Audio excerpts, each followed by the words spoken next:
Deshaun Watson, as you mentioned, he didn't make it through the first quarter.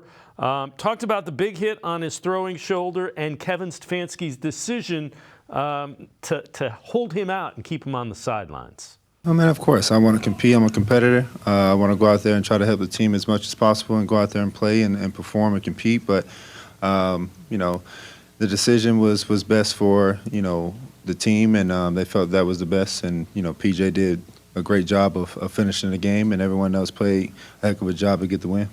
Was there any point during the play when you rolled out to your left and tried to throw, you knew you might have put yourself in jeopardy? No, I wasn't thinking that. Like I told you guys, maybe not you, but like I told the media before, if I'm going to step on the field, I don't want to have anything holding me back and be handicapped. And, he had a great week of preparation, and we felt that it was the best opportunity for me to come back this week. And, I just wasn't able to finish the game. Wasn't even worried about the head. It was mostly the shoulder. So I guess my head hit off the turf, and the spotter from up top had calmed me down to get evaluated, and we did that. So from what they told me, I cleared that the first time. I'm praying that it wasn't anything worse. So that's all I can do right now, just continue to send prayers up and, see what happens tomorrow.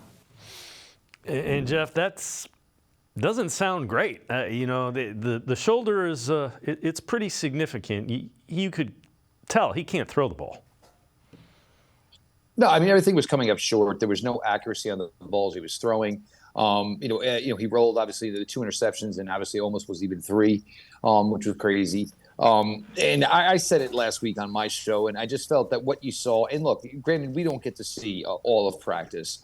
And I understand there's a large amount of pressure, obviously, with the amount of money that Deshaun makes. And the fact that you're thinking about the last time Deshaun played for you against the Tennessee Titans, which is the best he's looked for this team, and you feel that player is there and he's ready to just break out.